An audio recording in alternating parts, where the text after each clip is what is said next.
Não dá mais pra voltar.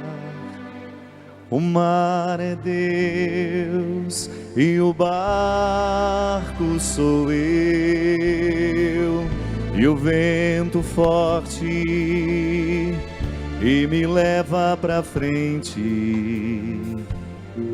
É o amor de Deus. Solta a sua voz, canta comigo. Não dá mais pra negar. O mar é Deus e o barco sou eu, e o vento forte e me leva pra frente. É o amor de Deus. E é bom a gente reconhecer essas dependências, não é verdade? Eu sou muito menos padre quando não venho aqui. Eu sou muito menos homem quando eu não passo por essa terra, por Cachoeira Paulista.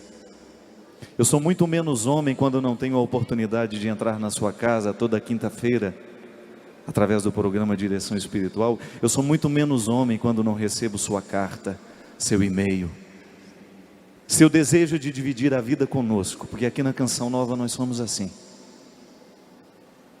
O sagrado está o tempo todo perpassado por experiências humanas. Por isso que esse território é santo. Isso aqui é território de Marte. Aí agora, vendo o martírio nos olhos dessas meninas que ficam nos bastidores, noites e noites sem dormir, olhei nos olhos da Delita e falei: minha filha, você precisa dormir. Ela falou assim: padre, em tempo de acampamento a gente não dorme. É o martírio do sono, de gente que passa a noite velando para que você no outro dia tenha a oportunidade bonita de fazer o seu encontro pessoal com Jesus. Antes de você chegar aqui, antes dessa imagem chegar até a sua casa, muita gente derramou sangue para que ela acontecesse. Isso é santo, isso é sagrado.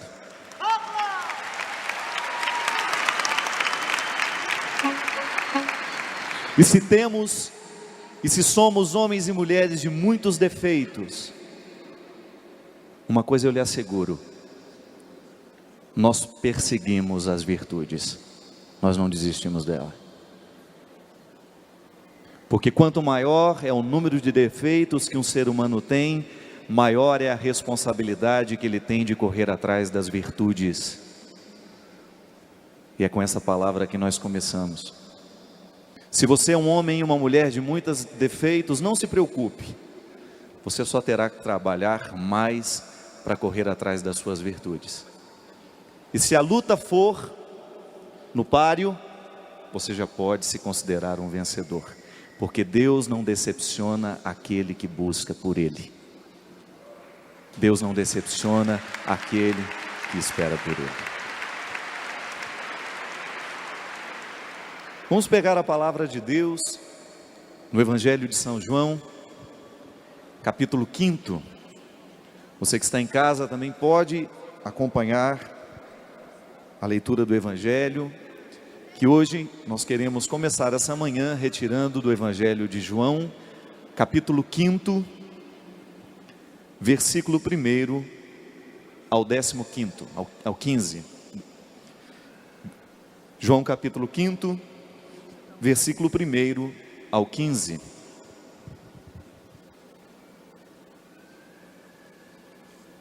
Depois disso, havia uma festa entre os judeus e Jesus subiu a Jerusalém.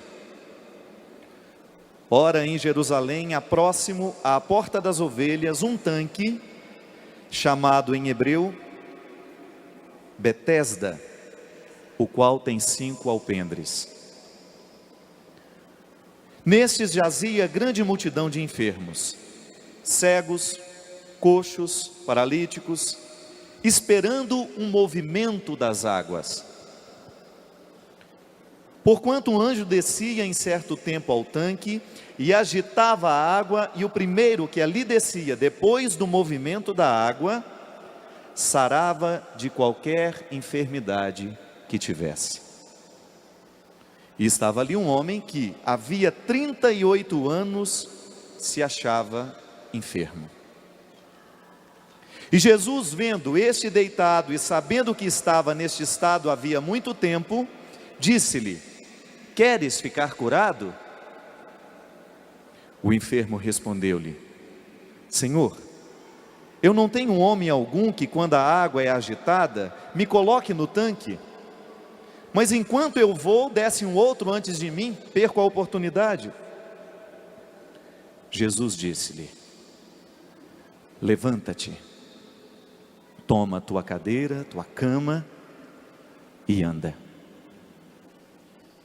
Jesus disse-lhe: levanta, toma tua cama e anda. Logo aquele homem ficou são e tomou a sua cama e partiu. E aquele era um dia de sábado.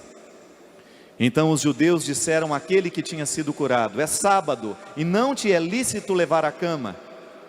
Ele respondeu-lhe: aquele que me curou, ele próprio disse: toma a tua cama e anda.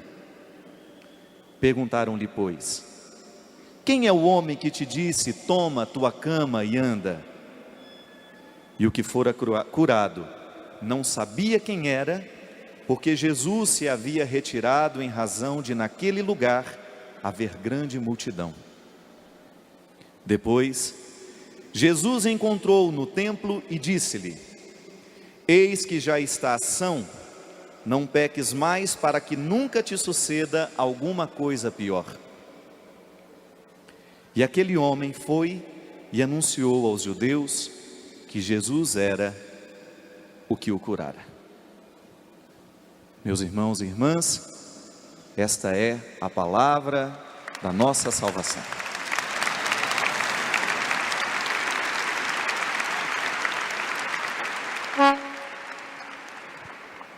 Primeiramente eu gostaria de fazer um esclarecimento, para a gente poder entender bem o significado deste texto.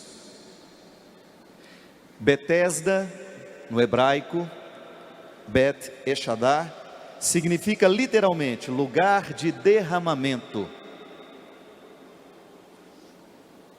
Lugar de derramamento, ou então casa da graça. O contexto principal deste evangelho é justamente o poder das águas. Veja bem você que toda a história da salvação, que em Jesus tem o seu ponto alto, ela está sempre movimentada pela dinâmica das águas. A criação, quando no momento em que Deus estabelece e retira o mundo do caos, no momento em que Ele reconhece que tudo era bom, nós temos justamente a expressão nos dizendo que o Espírito pairava sobre toda a face da terra, pairava sobre as águas, e desde aquele momento convida a criação a viver o movimento das águas. A vida é o tempo todo o movimento das águas. O corpo humano, ele é todo, uma boa parte do nosso corpo é feito de água. Tudo aquilo que você come, tudo aquilo que você ingere, tudo aquilo que você traz para o seu corpo, de alguma forma está sendo conduzido aos seus órgãos através do movimento das águas. A vida segue o seu rumo através do movimento das águas. Os rios não têm outro destino senão se encaminhar no remanso do que é, misturar-se em outros afluentes para chegar ao seu destino final. A vocação de todo rio é ser mar. A vida vai seguindo o movimento das águas. Você tem a belíssima passagem, quando Moisés é colocado dentro do cesto, o que encaminha Moisés para ser salvo pela filha do faraó que estava tomando um banho no rio, é o movimento das águas. Porque se aquele cesto tivesse parado, não tivesse seguido o remanso do rio, ele morreria de fome. Ele ficaria esquecido dentro daquele cesto de vime. ele não teria sido encontrado. Veja bem que também no momento em que o povo, na passagem, na saída do tempo da escravidão, o que é que eles têm diante deles para ser ultrapassado? Para ser vencido? O movimento das águas, o mar que precisa se abrir. E ali nós temos um momento tão bonito, que nos remete a um pouco à ordem que Jesus dá àquele homem paralítico. Moisés, diante da impossibilidade de vencer as águas, o que ele faz? Ele volta e pergunta para Deus: tudo bem, você me colocou nessa enrascada, você me faz retirar o povo do Egito, você me faz retirar o povo lá, está certo que a comida não era lá as melhores, está certo que nós éramos escravos, mas pelo menos lá o povo não estava com fome, lá o povo tinha o que comer, lá o povo tinha o que beber, e agora você nos retira de lá e nos coloca diante deste paredão, não temos mais como ultrapassar, fizemos o que a gente pôde, demos o sangue até agora, mas infelizmente nós não temos condições de ultrapassar este mar. E diante do questionamento de Moisés, Deus diz apenas uma frase, ele ordena: diga ao povo que caminhe.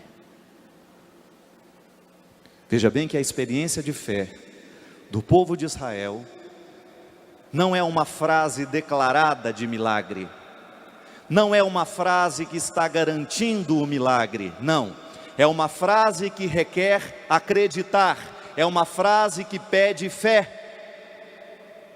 Deus não diz: pode ir lá que eu vou fazer um grande milagre e vocês vão poder passar a pé enxuto, não.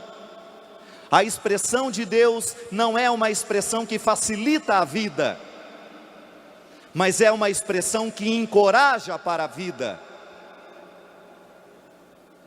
Uma coisa é você viver uma experiência facilitada da vida, preciso passar num concurso, então eu consigo alguém que me entrega a prova antes do concurso, e ilicitamente eu já vou fazer aquele concurso sabendo de tudo que vai ser caído ali, então eu já estou facilitado para entrar. Vou fazer um vestibular e alguém compra uma prova para mim, antecipadamente, tudo muito facilitado, eu vou, resolvo a questão, e na hora do vestibular eu já tenho todas as respostas na minha cabeça. Alguém facilitou para mim. Veja bem que Deus não facilita, porque aquele que facilita, corre o risco de infantilizar o facilitado. E Deus não quer ninguém infantil na fé. Deus nos quer amadurecidos, Deus nos quer prontos para viver a experiência de fé, com o primeiro passo, que é acreditar. E somente depois descobrir aonde é que vai dar aquilo que a gente acreditou. Somente depois que nós colocamos o pé na fé, na experiência de crer sem saber. É igual aquela velha história: você tem alguma prova concreta da ressurreição de Jesus?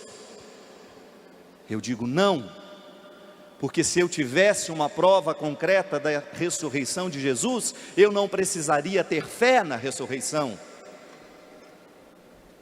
O que eu tenho não é uma prova concreta, mas é a minha vida perpassada, transformada por aquilo que eu acredito.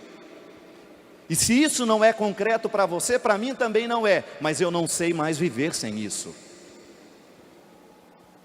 A experiência do povo de Israel diante de um mar que está ameaçando, de um exército que está vindo com suas armas, pronto para derrotá-lo, pronto para matá-lo, é esta: nós não sabemos o que fazer.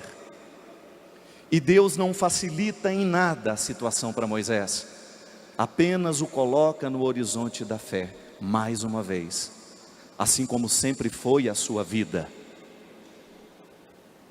Desde o momento em que foi resgatado daquele cesto de vime, desde o momento em que a sua vida foi salva pelo movimento das águas, por alguém que olhou, se compadeceu e reconheceu ali a experiência concreta de um Deus que nos movimenta, porque se ficamos parados nós morremos.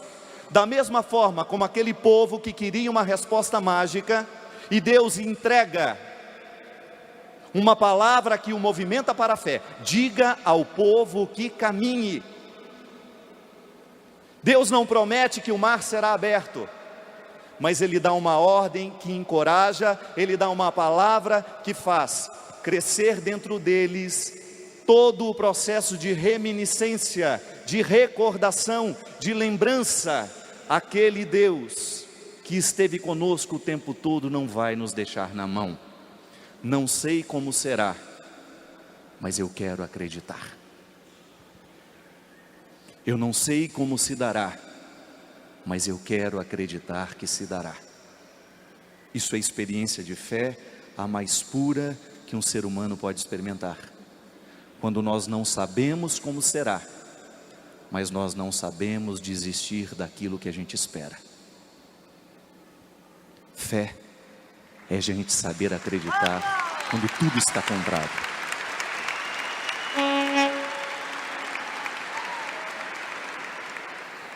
Um homem de fé não é aquele que vê.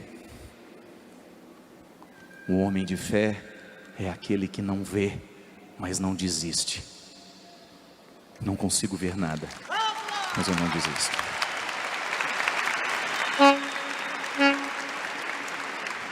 E parado diante de um mar que ameaça, e o pior, emparedado por duas formas de perigo: o mar que pode me afogar e o exército que pode me abater. Este povo emparedado, este povo sem condições de ir adiante nem de retornar, precisa cantar a música do Nelsinho Correia. Não dá mais para negar, o mar é Deus e o barco sou eu, e o vento forte que me leva para frente é o amor de Deus. Canta comigo. Não dá mais pra voltar, o mar é Deus e o barco sou eu, e o vento forte e me leva pra frente é o amor de Deus. E ali se estabelece dentro do coração do povo, naquele momento, há tantos anos antes, aquilo que se estabeleceu no coração do Nelsinho, no momento em que ele descobriu que não tinha mais como voltar. Ser homem e ser mulher de fé é você viver uma única alternativa: eu não posso mais voltar. Eu fico pensando, se eu voltasse a minha vida, se eu voltasse no tempo e resolvesse deixar pelo tempo tudo aquilo que é de Jesus em mim. Eu sou um homem cheio de defeitos, eu sou um homem cheio de limites, mas eu sou teimoso. Se retirar de mim o que Jesus me fez ser, não sobra nada. Se retirar de mim aquilo que eu aprendi com Ele, gente, todo o meu discurso, tudo que eu escrevo, tudo que eu falo, tem aqui a sua raiz. E aquele povo viveu a mesma experiência. Emparedados, agora nós não temos mais como voltar. É preciso dar um passo em direção a essa palavra que nos encoraja. Porque no momento em que nós não temos outra solução, no momento em que nós não temos outra alternativa, é melhor acreditar na palavra que nos encoraja.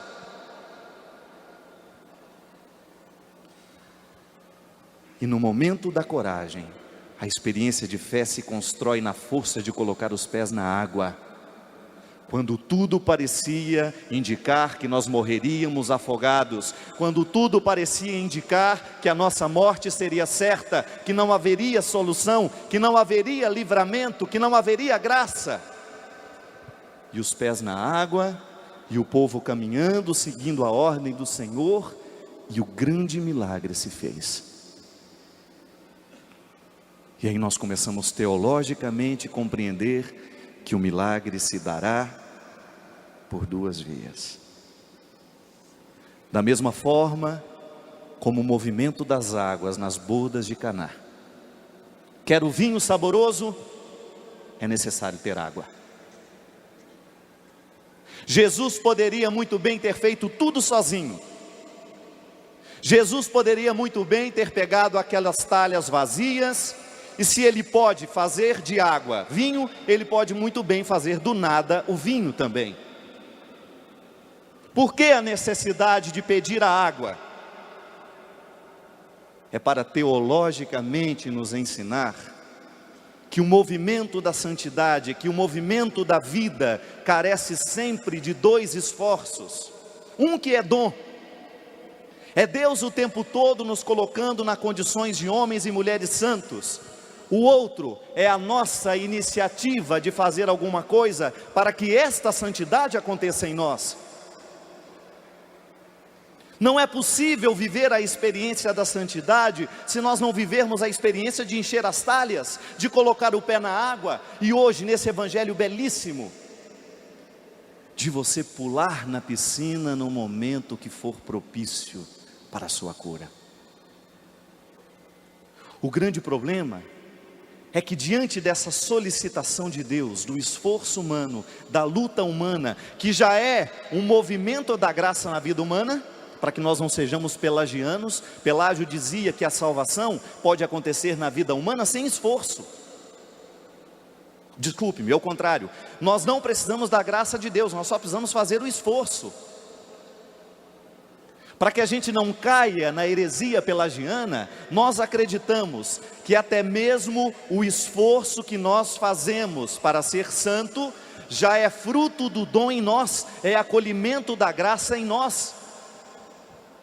Porque aí entra aquela experiência belíssima de Santo Agostinho. Deus nos pede aquilo que Ele já nos deu. Quando Ele pede ao povo que caminhe, é porque Ele já tinha dado ao povo a coragem de acreditar, a coragem de colocar os pés na água. Deus não nos solicita aquilo que nós não temos para dar, não. Tudo está em nós sob forma de dom. Da mesma forma como uma semente condensa todas as possibilidades da árvore. Você já viu alguém pegar uma semente de jatobá, por exemplo, e injetar alguma coisa nova nela para que ela possa ser diferente? Não precisa. Você olha para a semente e ali você enxerga a árvore inteira, desde que você tenha fé. Senão você, não sei não, viu? Tu acha que esse trem não vai crescer não. E de repente, aquele movimento todo de vida que tem dentro daquela semente começa a explodir. E aquilo que você não imaginava começa a acontecer. Porque a água veio na hora certa, a luz veio na hora certa, a noite derramou o seu cobertor sobre a terra, esfriou, refrescou. Depois o sol aquece e o movimento da vida vai acontecendo no coração da semente. E a semente vai vivendo o milagre de se tornar aquilo que ela sempre foi. Parece que está falando difícil aí. Como é que você pode se tornar aquilo que você sempre foi? É assim. A experiência da fé nos movimenta para a gente ser o que a gente é. Você na condição de filho de Deus, você na condição de filho do alto, você na condição de filho do céu, você não tem outro destino senão a santidade. Da mesma forma como o seu corpo não tem outro destino senão a saúde, da mesma forma como o povo de Israel não tinha outro destino senão a libertação. Mas tudo depende da nossa coragem de realizar ou não aquilo que é humano no processo de Deus em nós. Você já viu uma pessoa, por exemplo, emagrecer rezando? Oh meu Senhor, tira essa gordura que eu estou acumulada aqui. Novena para emagrecer, alguém já fez? Você pede a Deus força para você manter a sua disciplina no seu dia a dia. Ninguém emagrece diante do altar, não. A não ser que você reze demais o dia inteiro, aquilo vai dando. Ou a gente muda e faz o nosso esforço no processo humano, ou nós não vamos ver a semente que a gente é florescer. Quanta libertação está precisando acontecer na sua vida, e não acontece porque você não põe o pé na água. Fica diante do mar chorando, chorando, chorando, ou fica ao lado da piscina reclamando, reclamando, igual essa criatura que passou durante 38 anos lamentando que não podia cair na água. Durante 38 anos lamentou, impediu o processo de ser curado, porque ele preferiu a lamentação, ele preferiu a lamúria, ao invés de se encorajar, de fazer o seu esforço, de clamar por ajuda, para que alguém pudesse o jogar, ou para que ele mesmo pudesse, pelo próprio movimento, com toda a dificuldade do mundo, de ele mesmo cair na piscina que ele precisava.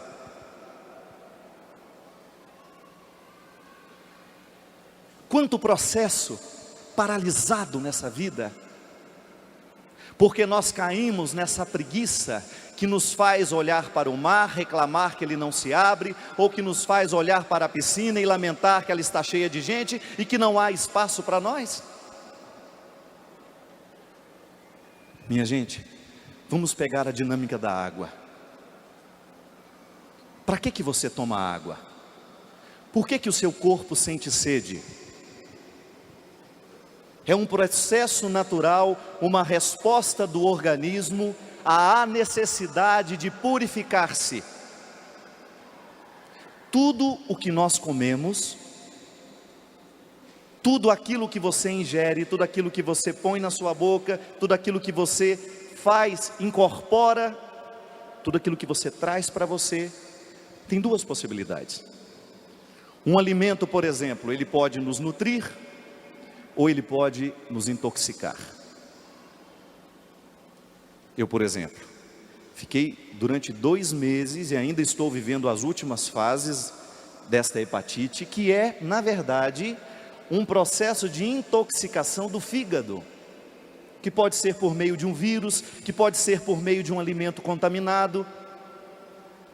Um processo de intoxicação que se aloja num órgão vital, isso que é o perigo, podemos morrer por causa disso, que paralisa a ação das vias biliares. Qual é a função das vias biliares no corpo? A bilis é como se fosse o esgoto do seu organismo. Tudo aquilo que não presta no seu organismo, a bilis capta e joga fora no seu intestino. Quando você tem uma pedra na vesícula, ou você tem um processo infeccioso das suas vias biliares, que é o que a hepatite faz, ao invés disso cair no intestino e ser eliminado pelas fezes, ser eliminado pela urina, através dos rins, ele começa a circular pelo seu sangue. Então é como se você pegasse o esgoto da sua casa e fizesse voltar pelos canos. Se esse esgoto, por exemplo, chega na caixa, você morre. É o caso, se você tem, por exemplo, uma alteração de bilirrubina, a nossa bilirrubina normal é 0, alguma coisa. A minha, por exemplo, chegou a 38. Quando chega a 40, a gente entra em coma. E aí o processo de morrer é muito fácil. Por quê? Tudo o que você tinha de ruim, que foi excretado pelo seu organismo que é inteligente, você, por exemplo, comeu um monte de coisa, você comeu carne. Na carne você come uma série de coisas que são excelentes para a sua saúde. Mas não tem como você comer só a coisa boa, sobretudo quando você vê a picanha, né? E olha aquela borda de gordura que está ali, mas não tem como fazer só a parte boa da história. Aí o seu pobre do fígado vai ter que fazer um trabalho dobrado para jogar fora aquilo que você escolheu errado. A sua sorte, meu amigo, que seu fígado é seu aliado, que o dia que ele se revoltar contra você, igual o meu revoltou contra mim, você morre. A morte vem na nossa vida é no dia que o órgão cansa. Eu não vou bater nessa correria mais não, pode morrer. O coração fala. Você não faz nada, você não faz uma caminhada, você não me ajuda em nada, pode morrer. Aí você infarta. Na verdade, a morte chega na nossa vida no dia que os órgãos brigam com a gente. Saúde é o quê? É você manter a amizade com seus órgãos. A água, nesse processo, por isso que o médico me falava, qual que é o remédio que eu tenho que tomar? Não, para hepatite não tem remédio não, é repouso, muito líquido, porque você precisa irrigar essas vias biliares para que elas voltem a produzir e jogar a coisa no lugar certo. Jogar fora o que tem que ser jogado fora. E ao invés de ficar voltando para o sangue e você ficar amarelo do jeito que você está. Eu já não estava amarelo não, eu já estava alaranjado. Ninguém merece não. No momento em que você começa a trazer a água para o seu organismo, é o que eu vou fazer agora, você começa a favorecer a sua saúde. Eu tenho certeza que muita gente não bebeu água aqui hoje. Estou errado? Quem não bebeu nem um golinho de água hoje, levanta a mão. Olha que tristeza. O seu rim pode se tornar o seu inimigo a qualquer momento. Está seco. A água é o organismo vivo, digamos assim. Ó, tá vendo? Porque eu estou duriçado. É sede. A água é esse organismo vivo retirado da natureza. O Sábio vai até beber um copinho agora, que faz com que tudo aquilo que você escolheu errado possa ser jogado fora. A água é uma forma que você tem de pedir perdão ao organismo. Eu bebo a água como se tivesse, ô meu organismo, me perdoa porque eu não fiz a coisa certa. Então vou te dar uma ajudinha, vou jogar uma aguinha para ajudar a excretar, jogar fora tudo. Por isso que quando a gente faz xixi amarelo, significa que a gente está intoxicado. Gente, eu nunca imaginei que na minha vida eu ia ficar feliz por fazer xixi branco de novo. No dia que eu fiz o primeiro xixi branco, eu senti vontade de chamar todo mundo para ver. Você sabe por quê?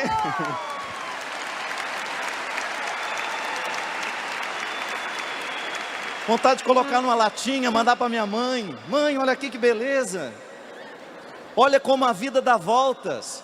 A gente faz xixi branquinho a vida inteira e não coloca atenção nisso. De repente, o amarelo da sua urina durante 2 meses, 3 meses, está te contando que você não está bem, que você está intoxicado. Por isso que a água, essa que a gente bebe aos poucos, que não pode esperar ter sede. Os médicos nos falam, água você não pode esperar ter sede para beber, porque é ela que faz a purificação de tudo aquilo que você tem de tóxico, rodando no seu organismo. O funcionamento dos rins, o funcionamento do intestino, tudo carece de água. Saúde, água emagrece, claro. Por quê? Porque ela ajuda a eliminar as gorduras que você ingeriu. Veja como Deus é sábio. Veja como Deus é sábio, falando profeticamente através do nosso corpo, e muitas vezes nós não sabemos ouvir. Deus está gritando uma palavra de profecia a você, através dos seus rins. Quando você descobre que sem água seus rins não funcionam, que sem água o seu fígado não funciona, que tomar água não pode ser só por prazer, tem que ser também por desejo. E você me diz, padre, qual que é a diferença de prazer e desejo? É muito simples. Uma mulher bonita pode ser, por exemplo, instrumento de prazer, mas pode ser que ela passe a vida inteira sem ser instrumento de desejo, porque desejo é mais que prazer. Desejo é necessidade, é você não saber viver sem. Prazer é passageiro, tanto é que o sexo, só pelo prazer, você tem vontade de jogar a outra pessoa fora. Pode ser a mulher mais linda do mundo, se foi apenas uma relação sexual sem amor, sem desejo, o outro é um objeto da sua satisfação. Vida cristã é muito mais que prazer, é muito mais que cócegas na alma, que me faz sentir Deus presente na minha vida, que me faz ficar arrepiado, que me faz chorar. Experiência de Deus é você não saber mais dizer quem é você é, se você não se recordar de quem é Jesus em você.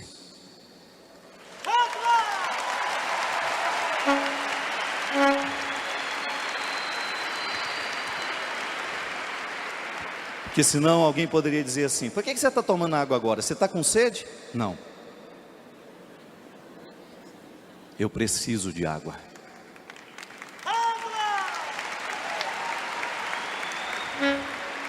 Diferente de alguém que olha para você e fala: por que você reza tanto?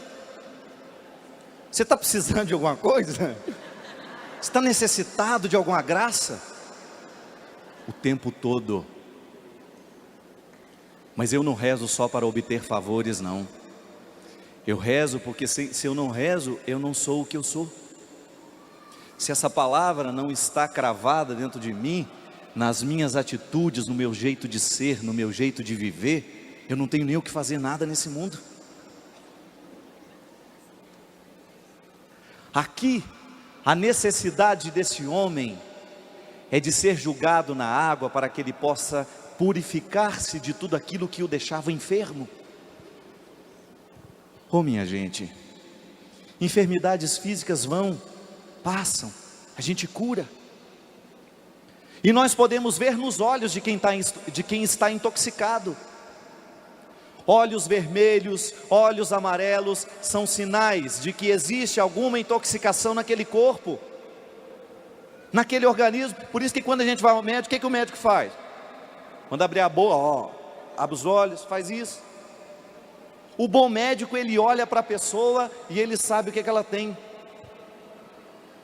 Maninho, um grande amigo meu, inclusive vai lançar um CD pela Canção Nova, um dos maiores compositores da música católica, uma das vozes mais lindas, é médico, lá em Porto Alegre.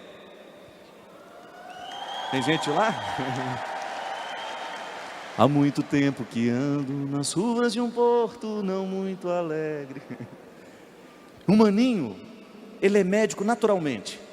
É até engraçado andar com ele, porque às vezes lá em Porto Alegre a gente sai no shopping e fala: aquela mulher tem problema nos rins. E como é que você sabe? Você olha a pele, não sei o que, fala aqueles nomes que a gente não entende, né? E fica por isso mesmo. Olhos clínicos de quem está enfermo.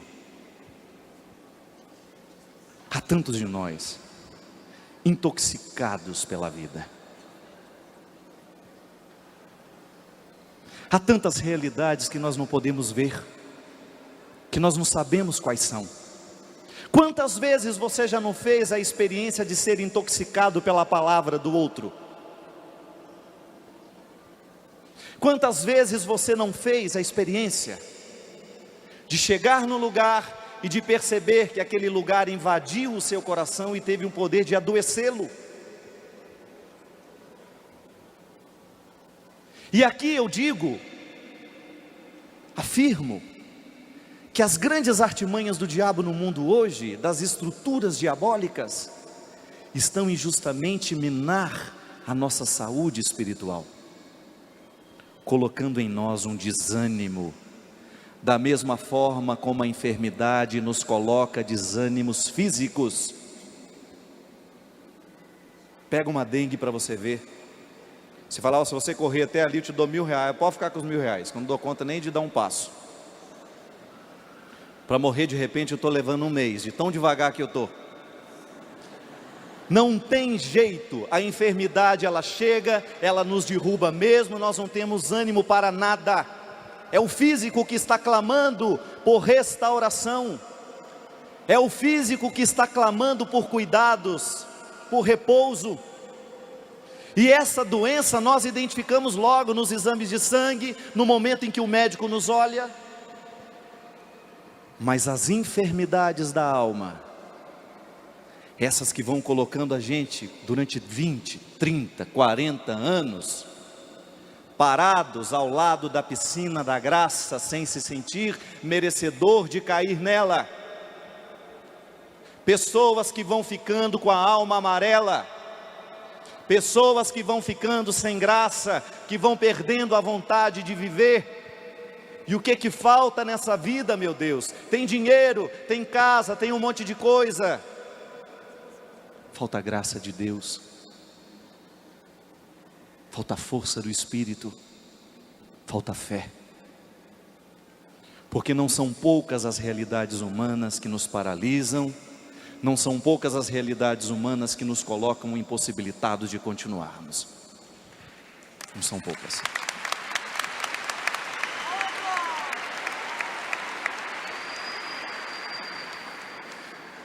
Pessoas que se amarguram a vida inteira por não terem conseguido, por não terem dado conta,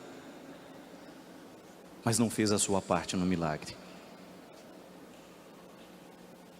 Que não tiveram a coragem de colocar os pés na água e dizer: eu não sei nada, eu não estou conseguindo entender nada, mas uma coisa eu sei, eu não tenho o direito de parar nessa hora, é para frente que eu vou. Nós estamos comemorando 40 anos de renovação carismática. Um movimento do Espírito, através dessa mística tão valiosa, que tem limites, mas que tem muitas virtudes para nos oferecer, que tem luta, que tem garra, e como tudo que é humano tem fragilidades.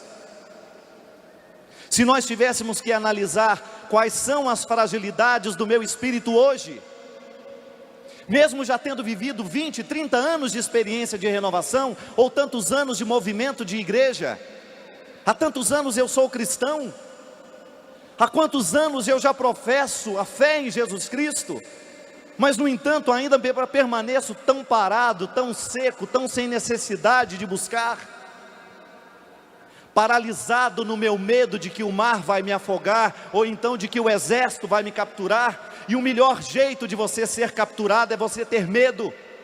Quer dar força ao seu inimigo? Tenha medo. O medo alimenta todos os fantasmas que nós temos na vida. O medo, no momento em que o seu inimigo te olha e percebe que você está com medo dele, você já é derrotado.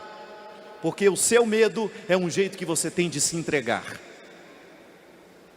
Tanto é que lá em Minas a gente tem uma história.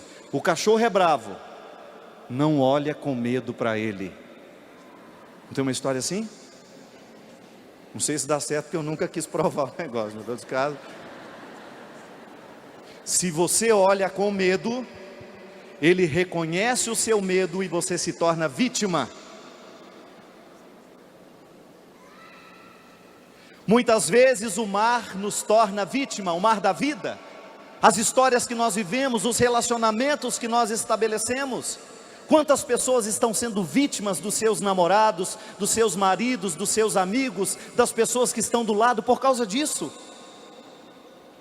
São vitimadas pelo medo, porque coração que não faz a experiência de beber a água do Espírito, coração que não faz a experiência de ser mergulhado em Deus, ele será sempre vítima do inimigo. As estruturas diabólicas estão aí prontas para nos devorar, prontas para nos engolir inteiros. E o único jeito que tem é batendo no peito e dizer: aqui não. Na minha vida você não entra. Na minha história você não manda.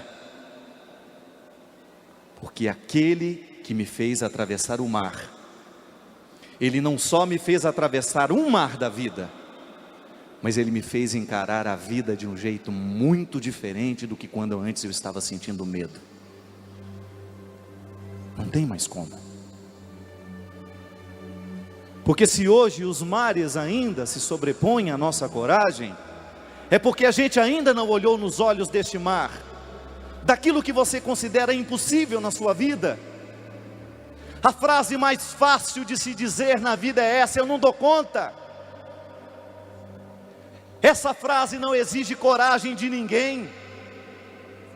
Para essa frase não é necessário muito esforço, basta você se render e dizer: eu não dou conta, eu não sei, eu não posso.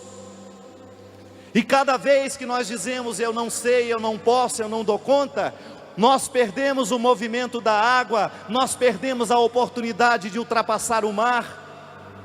Nós perdemos a oportunidade de vencer o exército que nos abate, e vamos nos tornando vítima. E vítima, a definição mais precisa que tem, vítima é alguém cujas fraquezas nós podemos explorar. Quantas vezes nós nos rendemos à condição de vítima, porque nos falta coragem de dizer: não, eu não aceito esta derrota, eu não aceito ser vitimado pelas estruturas pecaminosas deste mundo. Sabe o que faz uma pessoa manter-se no alcoolismo a vida inteira? É o medo de beber. Por isso que não para, porque tem medo de não dar conta de manter a fidelidade. Por isso que todo alcoólatra tem essa tendência de dizer: eu paro quando eu quero. Queira agora então. Seja corajoso o suficiente para poder dizer: esse mar não vai me afogar, nem afogar mais os meus filhos.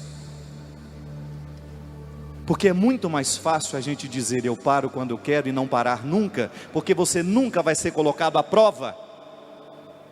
O que faz um homem ser de fé, uma mulher ser de fé, não é a teoria que ela tem sobre a fé, mas é o momento em que ela precisa ser colocado à prova, é a resposta que ela dá no momento da insegurança. O que faz uma fé brilhar no mundo, não é o discurso que nós temos sobre Jesus, mas é o momento em que as pessoas nos veem passando pelas dificuldades, olham para nós e percebem: este homem, ele acredita na ressurreição. Por quê? Porque ele não se entrega aos processos de morte. E isso é cristianismo, minha gente. O cristianismo não é uma postura angelical que toma conta de nós. Não. O cristianismo é uma forma de se tornar soldado. É uma forma de se tornar guerreiro, combatente.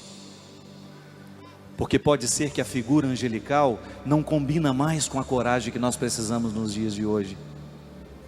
O anjo vem para levar para a piscina, mas ele antes disso reveste o doente de coragem. Coragem. Vitória. É vitória que hoje Deus quer celebrar na nossa vida, por meio da fé que nós professamos. Pode ser que as coisas não mudem, você vai encontrar os seus problemas do mesmo jeito que você tinha antes, mas uma coisa estará mudada em você: o mar continuará diante de você, só vai mudar a sua coragem de colocar o pé na água.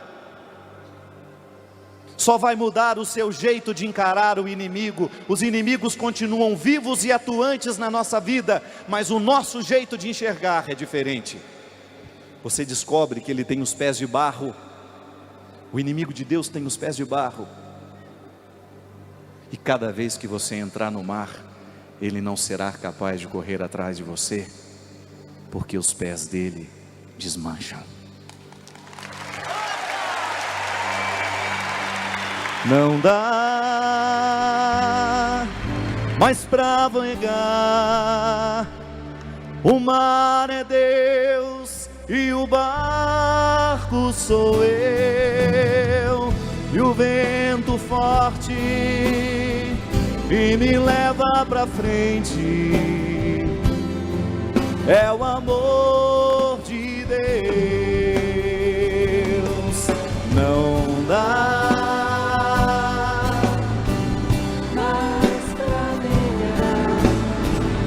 o mar é Deus e o barco sou eu, e o vento forte e me leva pra frente, é o amor de Deus. E é com essa imagem que eu gostaria,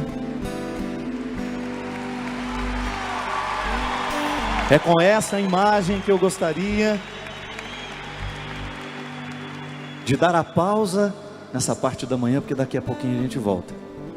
Eu gostaria que você pudesse imaginar a sua vida, as suas dificuldades e os seus maiores desafios.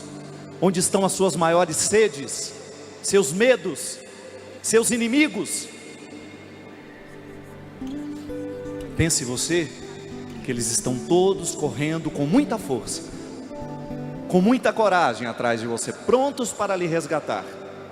E você tem um mar diante, o mar da fé, o mar da coragem, o mar que sem o seu esforço não pode ser aberto. Precisa ser feita alguma coisa humana, mas pode ficar tranquilo que o milagre Deus garante. A sua salvação está garantida pelo poder do sangue precioso de Jesus.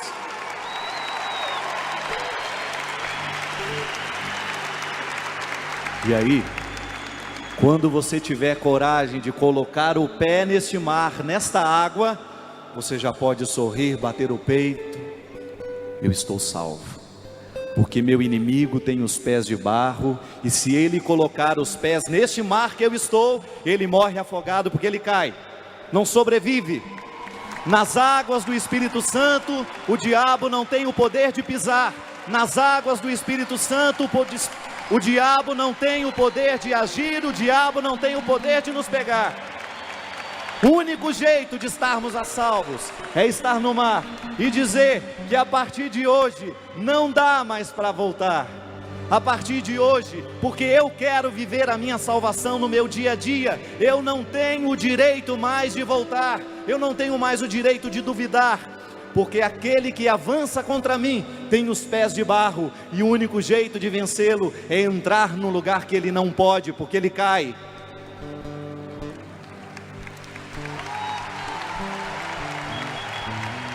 Não dá mais pra voltar, o barco está em alto mar. Não dá mais pra voltar, o barco está em alto mar. Eleve seus braços. Não dá mais pra negar, o mar é Deus e o barco sou eu, e o vento forte e me leva pra frente, é o amor de Deus. Não dá nem mais pra ver, não dá nem mais pra ver, nem mais pra ver. O porto que era seguro, o porto que era seguro. Eu sou impulsionado, eu sou impulsionado a desbravar um novo mundo. Canta com a alma. Não Dá mais pra negar, o mar é Deus e o barco sou eu, e o vento forte e me leva pra frente, é o amor de Deus. Não dá. Não dá mais pra negar, o mar é Deus e o barco sou eu, e o vento forte